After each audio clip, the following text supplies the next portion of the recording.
By the end of this video, you will know how to get rich from the 2024 real estate housing market reversal. And the good news is, it ain't rocket science. For example, in 2010, after the crash, Jason, a virtual CEO client of mine, bought 4 rental properties just like this one right here in Las Vegas for approximately $130,000 each. And today their total value is $1.5 million. And he owns them free and clear, and they rent for $2,400. Now that small move after a big market reversal, code for crash, has him set for life, living passively off of what would amount to, almost double the national median income. So if you'd like to do the same, I'll walk you through an intelligent process to make it happen while virtually eliminating your risk. All right, step 1 of 7, analyze market trends. It's crucial to keep an eye on where the market is heading in the next 36 months. And that's easier to do than it may sound. People try to make it sound all hard, but it's not. It's as easy as just following the people, because real estate doesn't work without them. If there are people where you're investing, it will work. And the more people there are, the better real estate works. So follow them by just studying demographics and the migration patterns. And the easiest way to do that is just to check in with motor transport companies, like U-Haul and Ryder, and see where their clients are dropping off their rented vehicles. And you can find this data on their growth index page. And this is where you'll find as good a clue you can find as to which markets are growing in population and which ones aren't. All you got to do is just look for the one-way traveling that people are doing, meaning they ain't going back from where they came. They're staying. And that leads us to step 2, choosing the right markets that they're traveling to.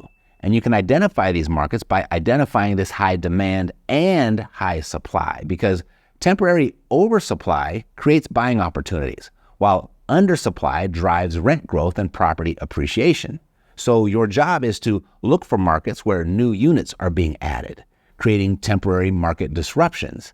And I did a little work for you in advance. Per constructioncoverage.com, the stats right now with the most new houses being built are primarily in the South, such as Texas, Florida, North Carolina, and then a couple of exceptions would be Utah and Idaho. Now we can take these 5 markets and narrow them down further by what you found on the U-Haul page, where U-Haul is reporting the greatest number of vehicle drop-offs, the greatest influx in population. So currently, the top 3 states where these planets are aligning are Florida, Texas, and North Carolina. Those 3 markets currently present some of the best buying opportunities in the country. In 6 months or so, though, check again, as this data might change, but right now, that's what the data says. But definitely check again around Christmas time, especially after the election, because the market could shift. But right now, all indicators are pointing to those markets as the best buys in the country. By the way, as I'm recording this video, you'll find a number of other videos on YouTube talking about the Florida and Texas markets are crashing. Well, that's the very buying opportunity that I'm talking about. I mean, do you want to wait for prices to go up and then buy? I always find it so silly how people run from markets where prices are on the downswing and then dive in after prices are bounced back up. Anyway, step number 3, monitor permits and starts. You see, you want to track these so you know where new housing or supply is being added. These are 2 important metrics used to measure the health and activity of the housing market.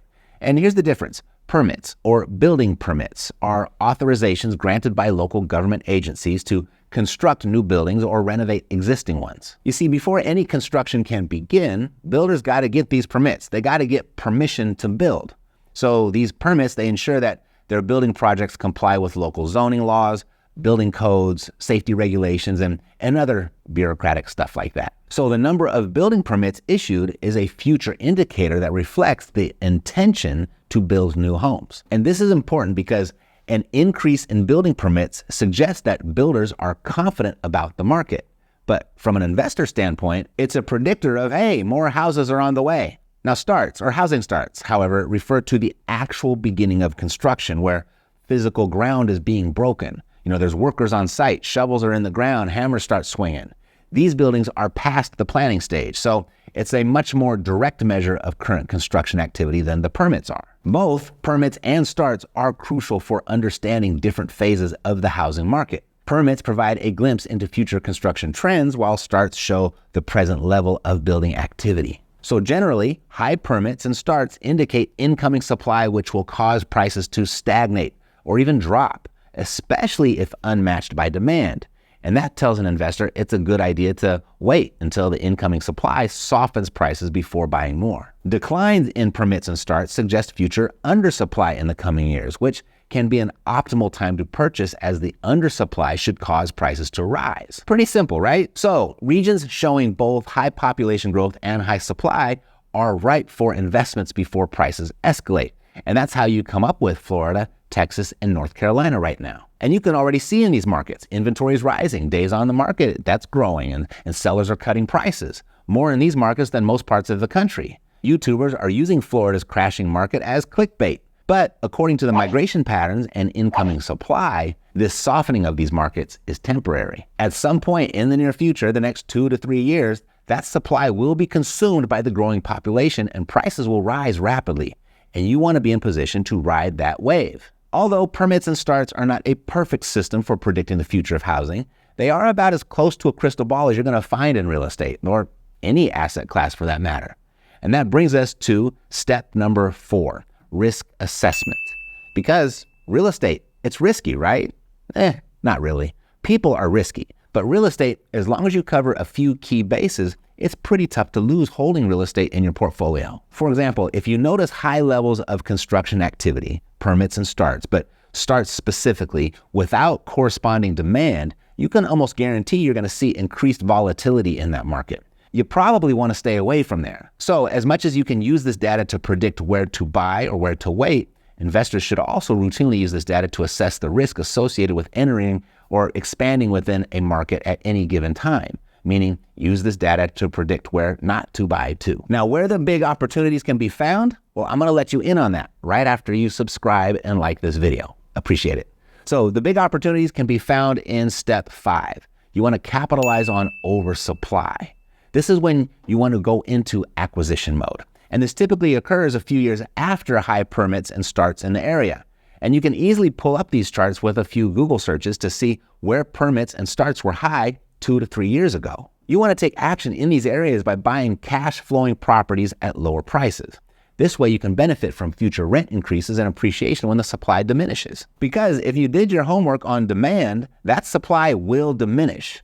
But I can't stress this part enough. Step 6, you've got to buy for cash flow, not just capital gains.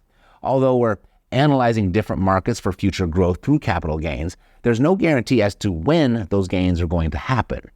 Through permits and starts, you can typically estimate fairly accurately, but like I said, it's not a foolproof system. So it's vital that your properties cash flow while you wait.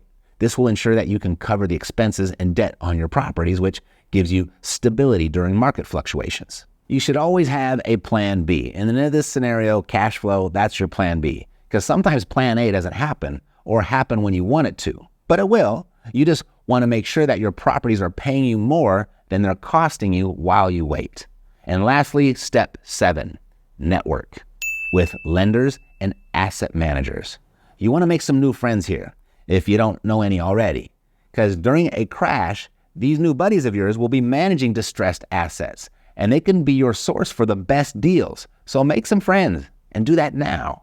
With real estate being such a people business, your relationships are critical to your success, which is logical to most people, but most aspiring investors, they wait to build those relationships until after they need them. Relationships, especially good ones, take time to build. So get started now. And your worst case scenario, hey, you've got some new friends to invite over to the house during Super Bowl, or play golf with, or crush happy hours together. And you can never get enough of all that stuff. And if there were a step 8, that would be it. Start building those relationships now.